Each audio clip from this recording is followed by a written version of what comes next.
Olá, amigos, a paz do Senhor. A mulher virtuosa de hoje é a esposa de Manoá.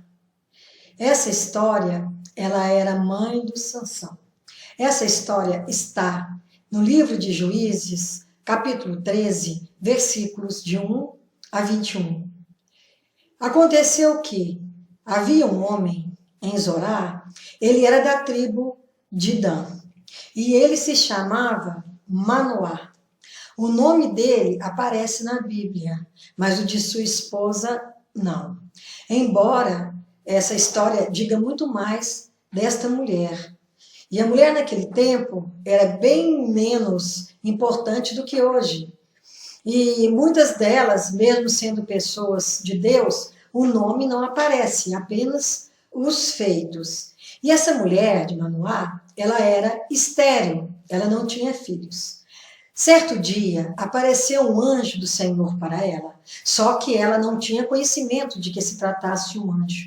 E disse a ela que ela, mesmo sendo estéril, ela teria um filho, e que esse filho seria nazireu desde o ventre. O nazireu é uma pessoa que faz um voto para Deus, e esse voto ela tinha que ser muito guardado.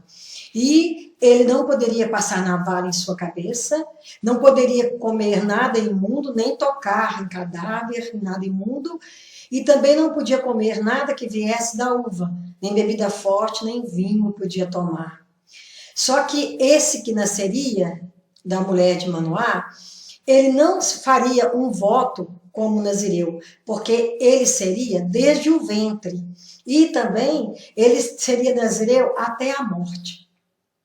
E ela chegou para seu marido, porque ela era uma pessoa temente a Deus, e no melhor dos sentidos, ela era uma mulher subordinada ao seu esposo. E ela chegou para ele e contou que tinha vindo uma pessoa, um homem de Deus, para ela e que tinha falado tudo isso, que ela engravidaria, teria um filho nazireu, que não poderia passar navalha na cabeça, que não poderia beber bebida forte. Repetiu para ele tudo que o anjo disse. Eu creio que o anjo apareceu para ela e não para ele, porque ela deveria ter uma vida de oração e devia sempre estar na presença do Senhor e devia manter uma intimidade maior. E nesse caso, ela foi escolhida para receber essa mensagem. E quando ela contou para ele deve até no seu íntimo ter estranhado, por que não para ele? Mas ele disse que queria ver essa pessoa, porque ele queria saber dessa pessoa o que tinha acontecido. E ele começa a orar ao Senhor, insistentemente, clamar ao Senhor para que esse anjo aparecesse para ele. Só que ele ainda não tinha conhecimento de que fosse alguém vindo dos céus. E ele orou, e Deus atendeu ao pedido dele. Talvez também o anjo apareceu para ela primeiro, porque ele teria que começar uma vida de dedicação, de devoção na presença do Senhor. Embora os dois pudessem estar, mas Deus queria mais dele. E ele começou a praticar esses momentos de oração com mais insistência. E um dia o anjo aparece novamente para ela, por propósito que Deus sabe. E ela vai até ele e pede para que ele vá ao encontro do anjo. E ele foi. Chegando lá, ele quis saber do anjo do que se tratava. Ele disse, eu já disse sua mulher, mas ao mesmo tempo ele repetiu todas aquelas palavras. E ele ficou muito feliz e ele queria que que ele aceitasse comer um cabrito com eles. Eles iam oferecer essa alimentação, essa comida para eles, porque não sabia que se tratava do anjo do Senhor. E ele quis saber o nome dele. Ele disse, por que queres saber meu nome, se eu sou maravilhoso? E nós sabemos que maravilhoso é um dos nomes, é um dos títulos de Jesus, o Cristo. Porque Jesus está na Bíblia desde o princípio. Ele era por todos os séculos, ele não tem princípio e nem fim. E ele se manifestava às pessoas como se manifesta dessa maneira de hoje, através da Bíblia, através de tantas maneiras, ele fala ao nosso coração, através também do Espírito Santo de Deus. E aí ele disse que não aceitaria pão da mão dele, mas que ele oferecesse um holocausto ao Senhor e também manjares. E assim ele fez. E quando o holocausto subia em chamas para o céu, essa pessoa que eles achavam que era um homem de Deus, como era um anjo, ele subiu com as chamas. Nesse momento, eles tiveram certeza que se tratava do anjo do Senhor. Eles caíram com o rosto em terra. E depois nasceu Sansão. E esse anjo nunca mais apareceu para eles, porque a missão junto a eles já havia terminado. Deus não trabalha sem propósito. Sempre tem um propósito maior.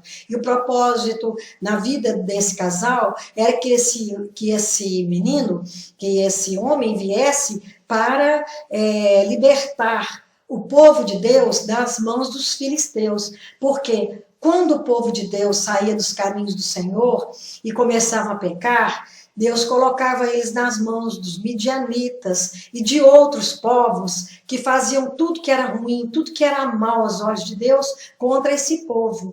E agora, dessa vez, eram os filisteus. É a mesma raça do gigante Golias, também era um filisteu. E esses filisteus, eles subjugavam o povo de Deus e eles subjugaram por 40 anos. Então, Deus, quando o povo começou a buscar o Senhor, atendeu e mandou este menino, que seria um libertador. E ele realmente foi. Só que ele saiu dos caminhos do Senhor, isso até é matéria para um outro estudo. Ele saiu dos caminhos do Senhor, andou com mulheres estrangeiras, ele fez alianças que não eram do agrado de Deus, e ele teve uma vida muito sacrificada, muito sofrida por causa disso. Ele pagou muito caro. Mas no final da vida dele, nos últimos instantes, ele clamou ao Senhor, pediu clemência e que ele queria vingar dos filisteus. E Deus permitiu que ele matasse mais filisteus na sua morte do que na sua vida. E a gente sabe que ele foi perdoado por Deus, porque por ter clamado e arrependido dos maus caminhos, porque o nome dele está em Hebreus 11:32, nos heróis da fé. Ele faz parte dos heróis da fé. Ele está lá junto com Gideão, junto com Baraque, com tantos outros que também devotaram a vida ao Senhor e foram pessoas que viveram a serviço de Deus. Então a história de Sansão é muito interessante e ele nasceu de uma mulher estéril. E ser estéril na Bíblia acaba que era uma oportunidade de Deus agir, como foi com tantas, com Sara, com Raquel, com tantas mulheres, com Ana. Era muito importante ver como que Deus age na impossibilidade. Deus traz à existência aquilo que não existe. E esse casal foi beneficiado e eles honraram a Deus, criando Sansão nos caminhos do Senhor, aconselhando ele quando ele saía deste caminho. Foram pais que agradaram a Deus. Que o Senhor nos abençoe, que o Senhor nos guarde e que Sansão seja um exemplo para aqueles que, mesmo saindo dos caminhos de Deus, estando servindo ao mal, que há sempre uma esperança, porque o Senhor, ele é rico em misericórdias, ele não só tem misericórdia, ele é riquíssimo em misericórdia, e ele está sempre pronto a perdoar os arrependidos, aqueles que pretendem, que querem de coração voltar aos caminhos do Senhor, assim como foi com Sansão. Que o Senhor perdoe nossos pecados, que o Senhor nos guarde do mal, e que o Senhor nos conduza à vida eterna, e que ele seja sempre nosso único e exclusivo Deus, e que Jesus seja o nosso suficiente Salvador. Que nossos pecados sejam perdoados pela bondade do Senhor. Amém e amém.